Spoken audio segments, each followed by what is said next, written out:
Olá, querido Crismano, sejam todos bem-vindos a mais este encontro da Catequese em Casa. E queremos iniciar em nome do Pai, do Filho e do Espírito Santo. Amém. Vinde, Espírito Santo, enchei os corações dos vossos fiéis e acendei neles o fogo do vosso amor. Enviai o vosso Espírito e tudo será criado e renovareis a face da terra. Oremos, ó Deus, que instruístes os corações dos vossos fiéis com a luz do Espírito Santo. Fazei que apreciemos retamente todas as coisas segundo o mesmo Espírito e gozemos sempre das suas divinas consolações. Por Cristo Senhor nosso. Amém. Em nome do Pai, do Filho e do Espírito Santo. Amém. Então, querido Crismando, neste primeiro momento desse nosso encontro, quero falar um pouco com vocês sobre pureza e modéstia. Lá na Palavra de Deus, no capítulo 5, versículo 8 do livro de São Mateus, nos é relatado que bem-aventurados os puros de coração, porque verão a Deus. Então, com essas palavras, a gente pensa, né? Quem é puro de coração? Ninguém é puro, todos somos pecadores. Realmente, todos somos pecadores. E quando fomos batizados, somos lavados, né, de todo o pecado. Então, nos tornamos puros. Mas com o decorrer do tempo, nós manchamos o nosso coração. Então é preciso que confessemos e é preciso lutar sempre para ter essa pureza de coração. E para ter essa pureza é uma luta mesmo, não tem outra alternativa. E uma das exigências da pureza é o pudor e a modéstia. Então, às vezes as pessoas pensam que a modéstia é só no vestir. Também, a modéstia é o vestir. Mas também a modéstia é uma atitude interior, porque a modéstia ela é uma moderação exigida por determinadas situações. Ou seja, isso é o que já falamos em outros encontros passados. É ter temperança, é ter sobriedade. Porque, por exemplo, no vestir, os meninos, por exemplo, porque modéstia não é só para as meninas, modéstia é para homens também. No vestir, por exemplo, agora que eu sou um homem modesto, por exemplo, eu vou usar somente terno. Não é somente isso. Porque quando eu for para uma praia, eu vou para a praia de terno? Vou para a praia de moletom? Não. A praia exige uma determinada vestimenta, mas aí também já entra aquela questão. Não vou de qualquer jeito, vou como um cristão que sou, eu vou à praia. Porque já dizia São Paulo, tudo me é permitido, mas nem tudo me convém. Então eu tenho que ter sobriedade, temperança, né, moderação em como me vestir. E acima de tudo também a modéstia é uma atitude interna, não somente externa. E quando eu falava, né, que a pureza é uma luta, e é uma luta constante para ter essa pureza, a forma mais eficaz, né, da gente ter essa pureza de coração, como luta, né, uma arma, né, para a gente ter essa pureza, é a oração. Temos, por exemplo, a história de Tobias e Sara. Tobias e Sara, eles se casaram. E muito bonito, né, que eles se casaram com a intenção pura de coração, né, de agradar o coração de Deus. Porque quando somos puros, nós vemos as coisas como Deus vê, nós agimos como Deus age.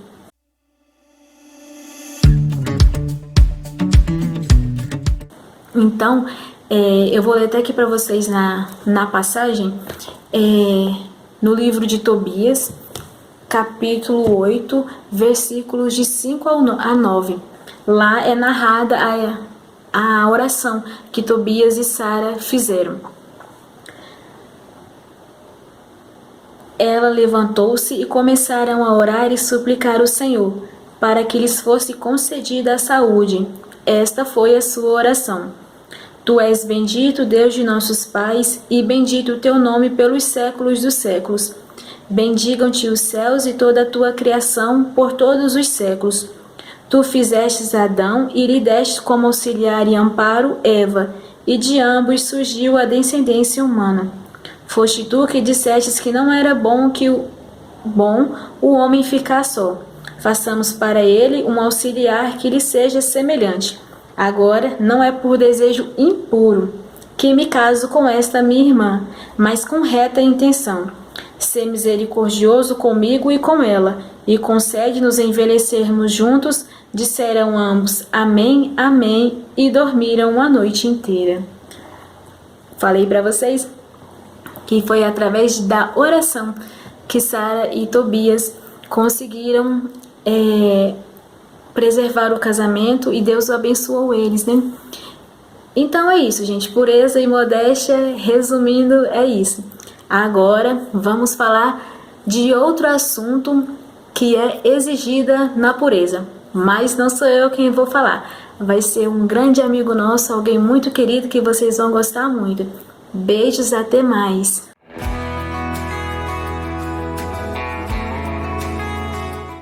Seja nosso Senhor Jesus Cristo, para sempre seja louvado.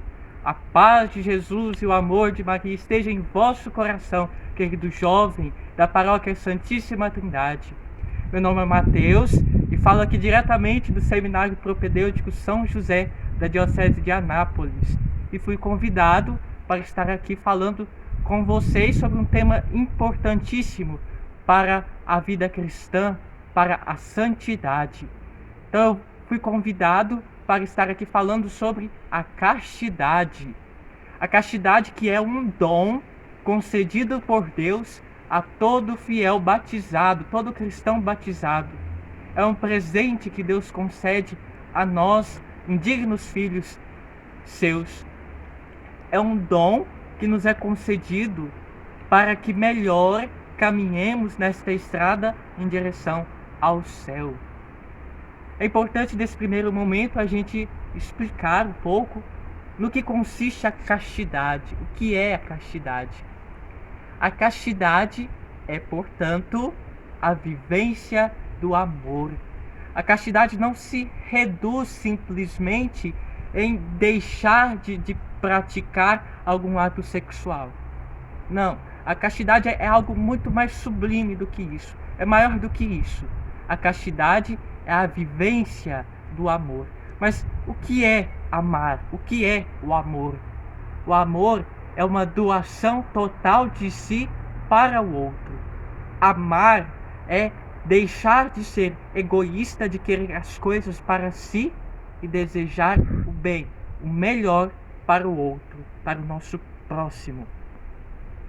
Portanto, essa vivência do amor, esta questão da castidade, ser casto, nós compreendemos melhor olhando para a figura de Cristo.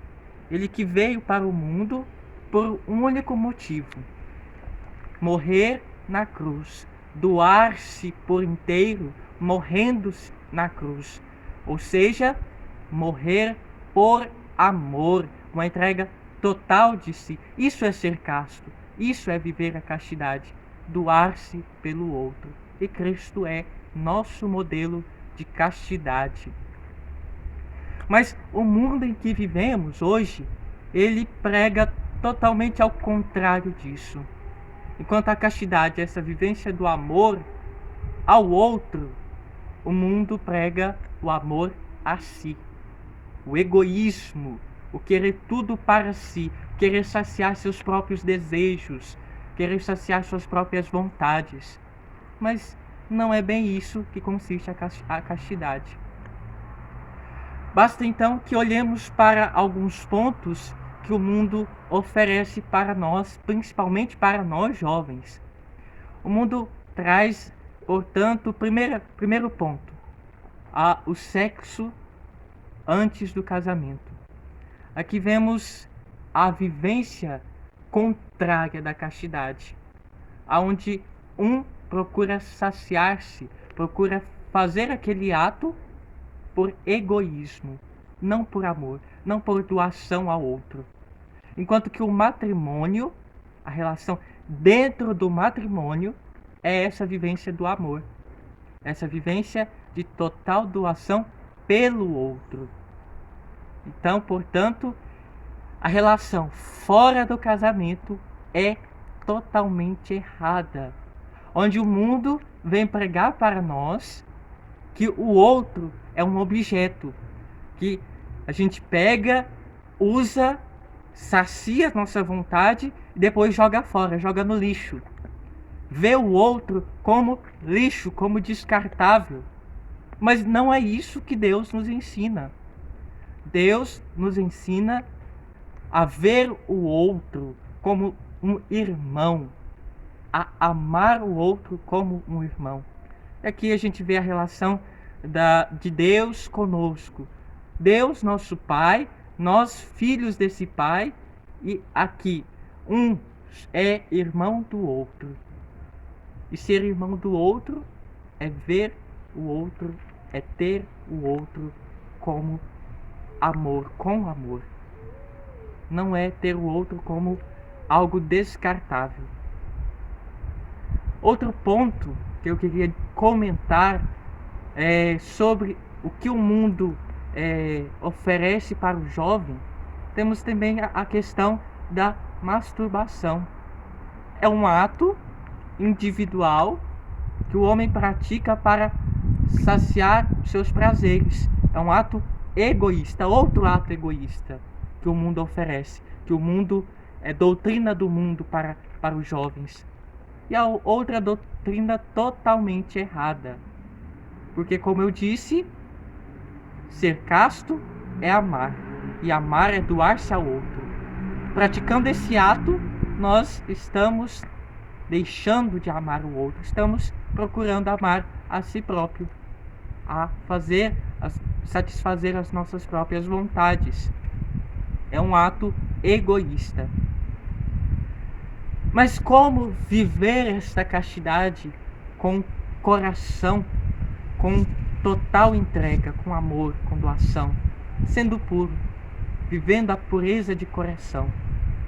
Mas o que consiste o ser puro? Ser puro consiste em você olhar para o outro, ver o outro, enxergar o outro próximo como ele sendo um templo vivo do Espírito Santo, a morada de Deus, a habitação de Deus, como de fato todos nós somos. Somos templos de Deus.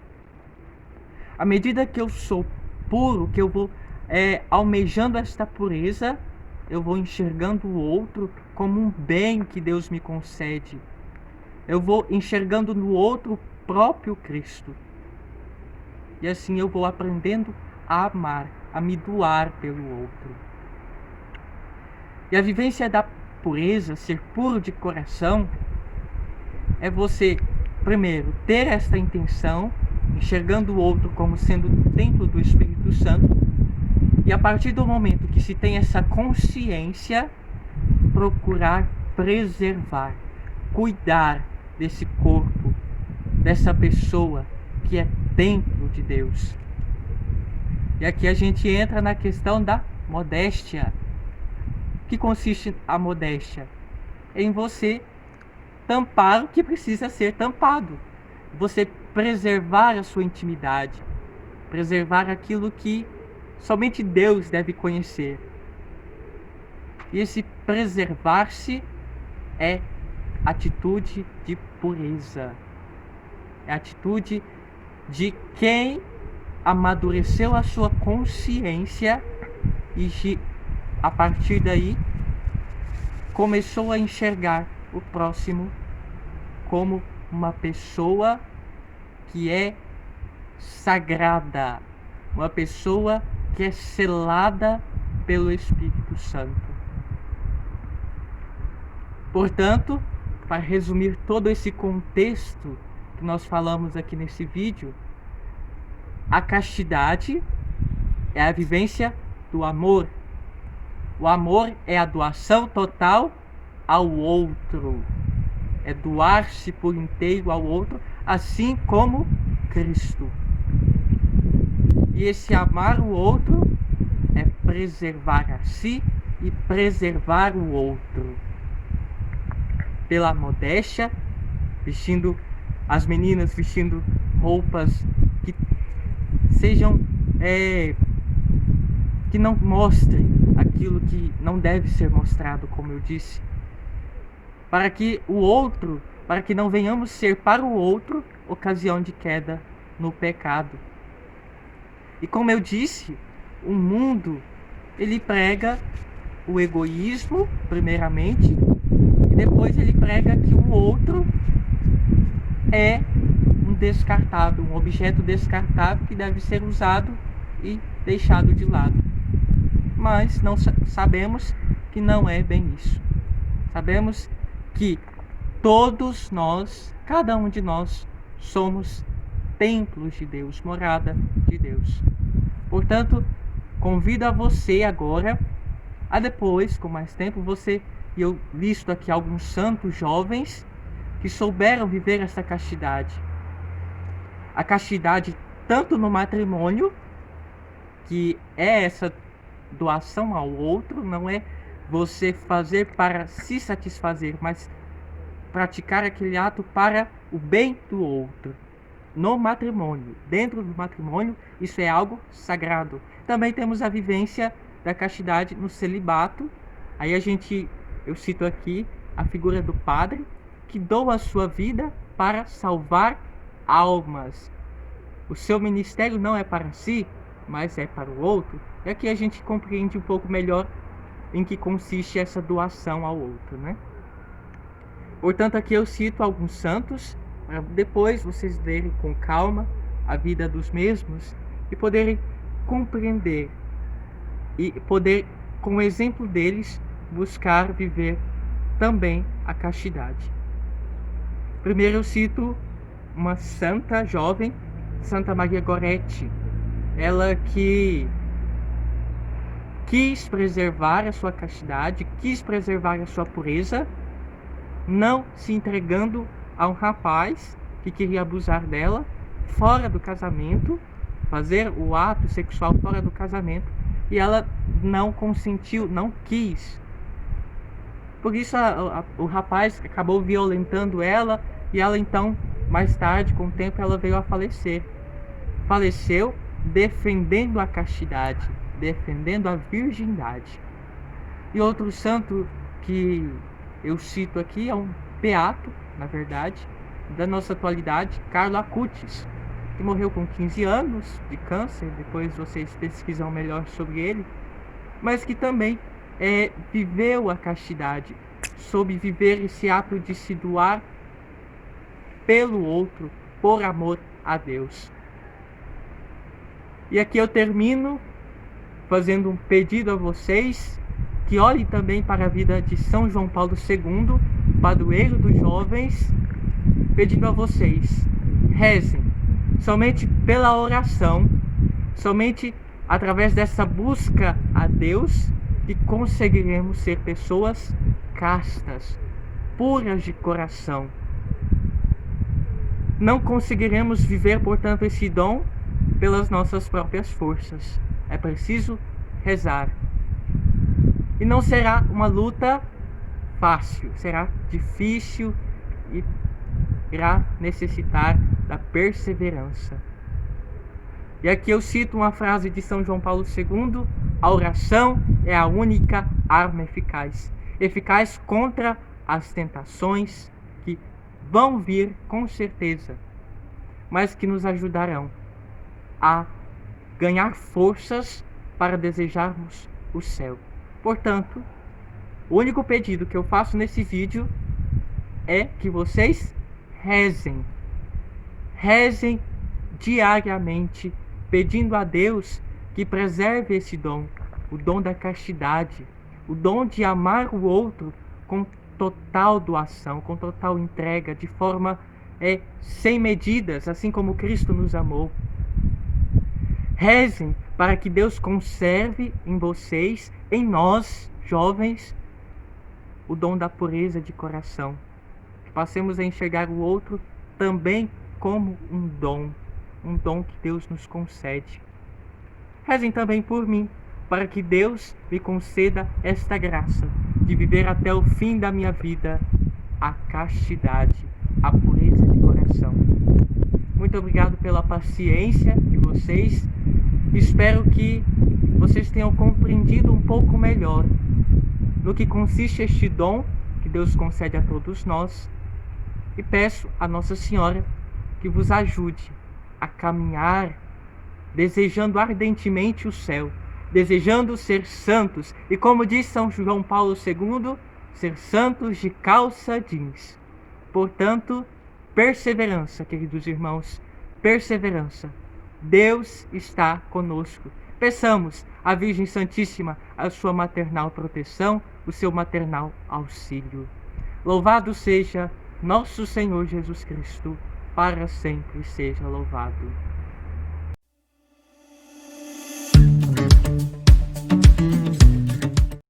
Olá, meu nome é Ana Caroline, eu faço parte do grupo de Santa Maria Gorete, da Paróquia Santíssima Trindade.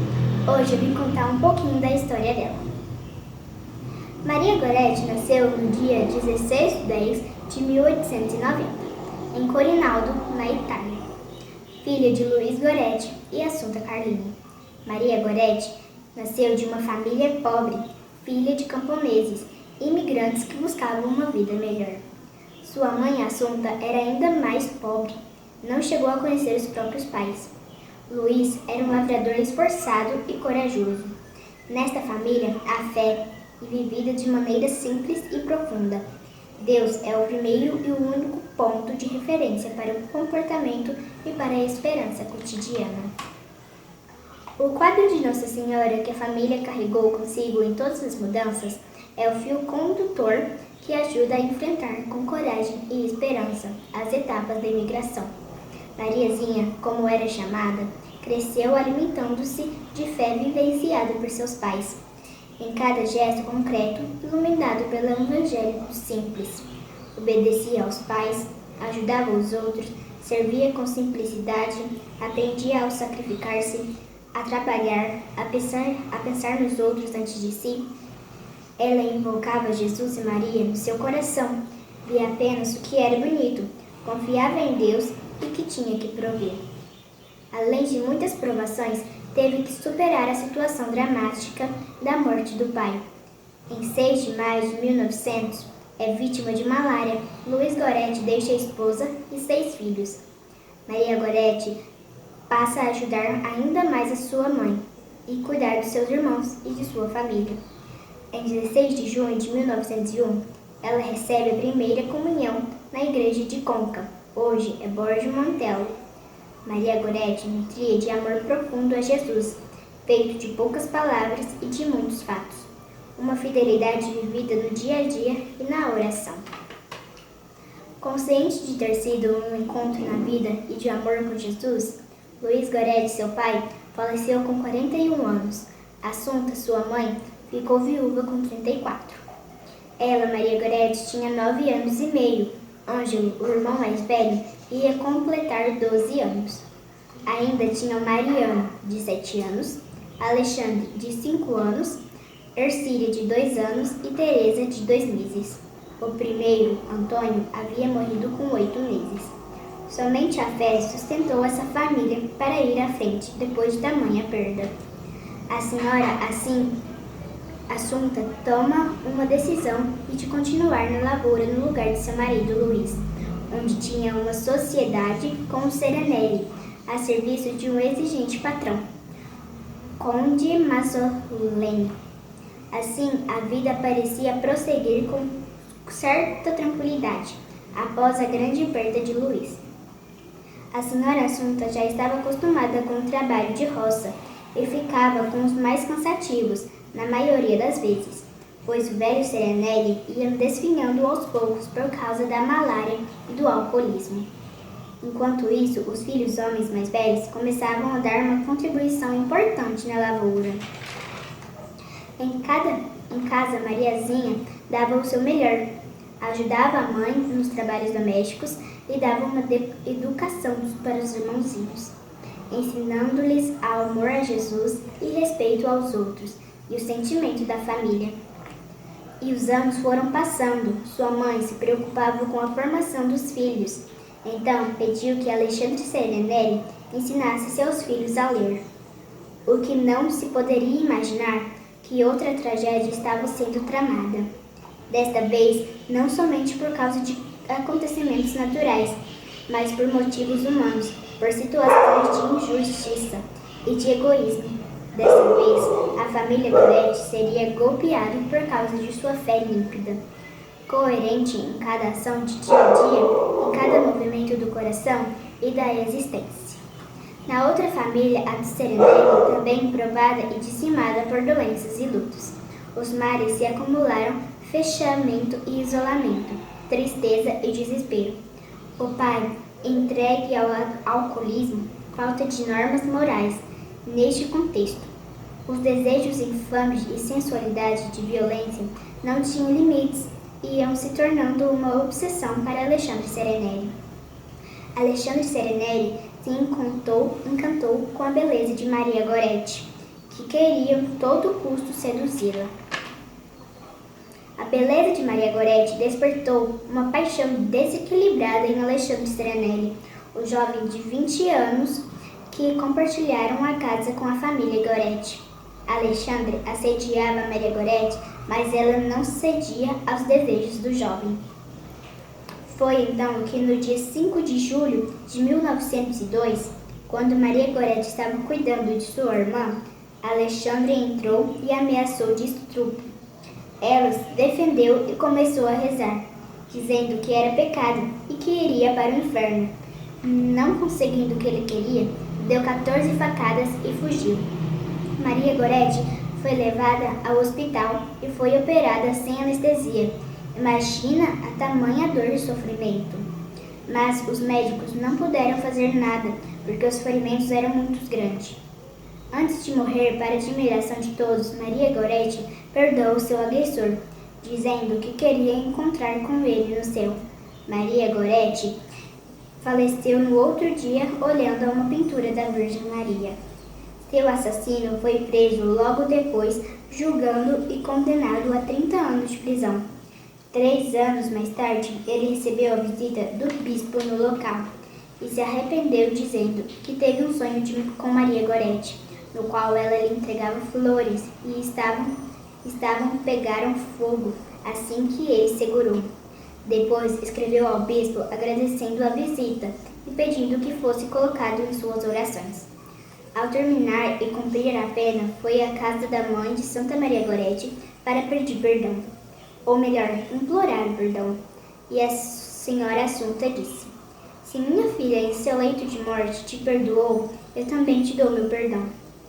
E foram juntos participar da Santa Missa. Profundamente arrependido, tocado por Deus e pelo perdão de Maria Goretti, sua mãe, Alexandre encontrou os mosteiros da Ordem de Menor e Frades de Cappuccino.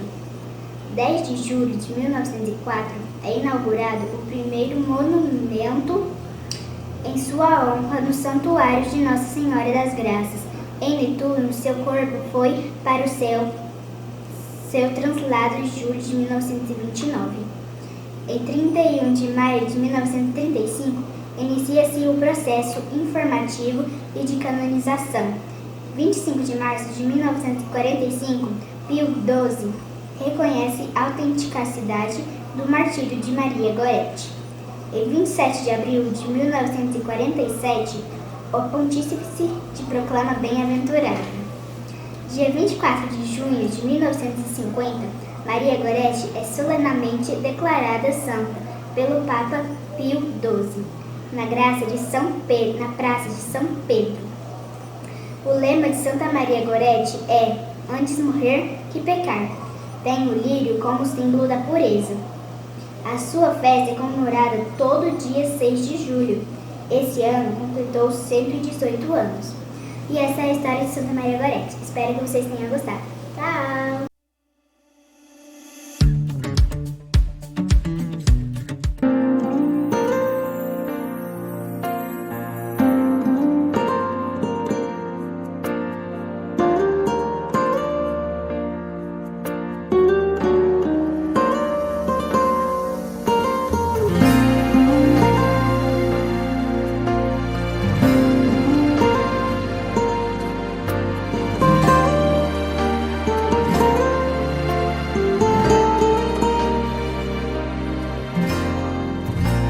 Preciso ser o oposto do que o mundo é, bater de frente com os meus desejos, é resistir o pecado até o fim, e uma hora ele fugirá de mim. Preciso preservar os bons costumes, evitar as más conversações, me policiar quando os meus impulsos ultrapassam os limites da emoção. Preciso guardar meu corpo, lembrar que ele é o templo santo do Pai. Preciso ter atitude, largar o meu assento e andar com Deus. Na palavra vou fortalecer a fé, colidir com o mundo e ficar de pé. Mas te conhecer, preciso viver a verdade revelada. Na palavra vou crucificar meu eu, lembrar que numa cruz alguém por mim morreu. Hoje é minha vez, agora sou eu, de morrer pro mundo e viver pra Deus.